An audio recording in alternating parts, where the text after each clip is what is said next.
నమస్తే.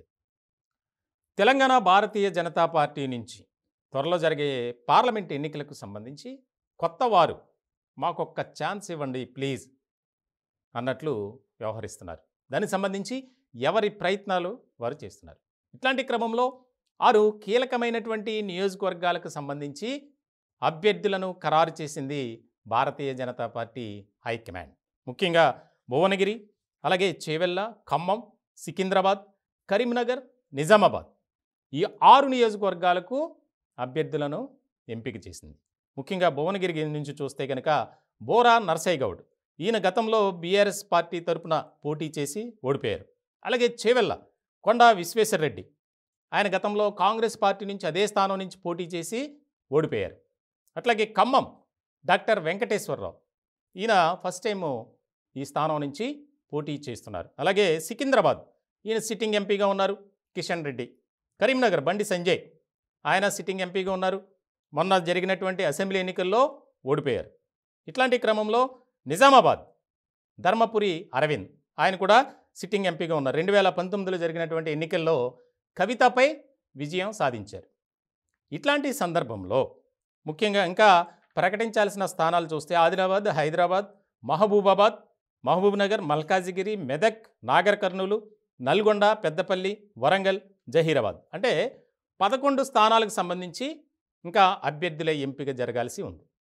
ఇట్లాంటి తరుణంలో కొత్తగా ఎవరైతే పార్టీలో చేరారు కొంతమంది, అలాగే ఎప్పటి నుంచో పార్టీలో ఉన్నారు, క్రియాశీలక రాజకీయాల్లో ఉన్నటువంటి వ్యక్తులు మాకు అవకాశం ఇవ్వండి.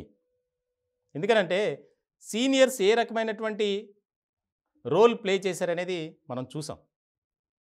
ఎవరు కూడా అసెంబ్లీ ఎన్నికల్లో సీనియర్లు గెలిచినటువంటి పరిస్థితి లేదు. ఇట్లాంటి క్రమంలో కొన్ని నియోజకవర్గాలకు సంబంధించి బలమైనటువంటి పోటీ నెలకొంది భారతీయ జనతా పార్టీలో.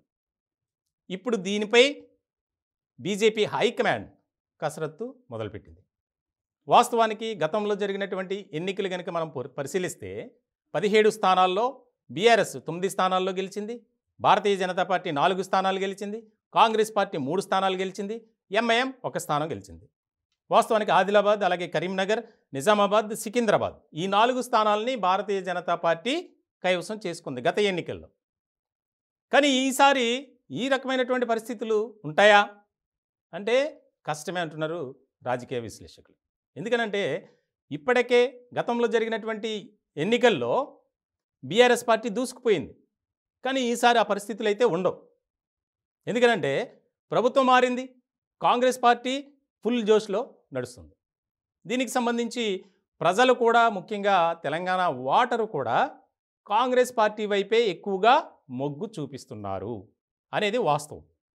ఇలాంటి సందర్భంలో 17 నియోజకవర్గాల్లో మేము బలమైన అభ్యర్థులను దింపుతున్నాం రంగంలోకి అని భారతీయ జనతా పార్టీ, గులాబీ పార్టీ, హస్తం పార్టీ, కాంగ్రెస్ కూడా ఇదే రకమైనటువంటి ఆలోచనలో ఉన్నారు. ఎవరికి వారే మేము క్లీన్ స్వీప్ చేస్తాం అంటున్నారు. 17 స్థానాలు మేమే గెలుచుకుంటాం అంటారు. కానీ పరిస్థితులు అలా ఉన్నాయా? లేదు. తాజాగా ఎవరైతే కాంగ్రెస్ పార్టీ రాజకీయ వ్యూహకర్తగా ఉన్నారో సునీల్ కనుగోల్, ఆయన రాష్ట్రంలో పర్యటించి ముఖ్యమంత్రి రేవంత్ రెడ్డి గారికి ఒక నివేదిక ఇచ్చారు. 15 స్థానాల్లో మనకి బలమైనటువంటి పట్టు ఉంది, దక్షిణ తెలంగాణలో మాత్రమే కొంత వీక్గా ఉన్నాం, కాబట్టి ఆ ప్రాంతంపై ఫోకస్ పెట్టండి, అలాంటి పరిస్థితుల్లో మనం క్లీన్ స్వీప్ చేయొచ్చు 17 స్థానాలకు సంబంధించి అని కాంగ్రెస్ పార్టీ యోచిస్తుంది.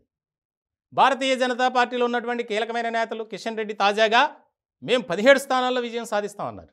అలాగే బీఆర్ఎస్ కూడా అదే రకమైనటువంటి ఆలోచనలో ఉంది. దానికి సంబంధించి మేము కసరత్తు చేస్తున్నాం, గతంలో జరిగినటువంటి పరిణామాలు మళ్ళీ చోటు చేసుకోకుండా ఉండేలా జాగ్రత్తలు తీసుకుంటున్నాం అనేది వారు చెప్పారు. మరి ఇట్లాంటి తరుణంలో చాలా కీలకంగా మారింది. ఇప్పటికే 6 అభ్యర్థులను ఖరారు చేసింది. మిగిలిన 11 నియోజకవర్గాలకు సంబంధించి కొత్త వారికి అవకాశం ఇవ్వాలని కోరుతున్నారు. మరి బీజేపీ అధిష్టానం మాత్రం ఎలాంటి నిర్ణయం తీసుకుంటుందో అనేది ఆసక్తికరంగా మారింది.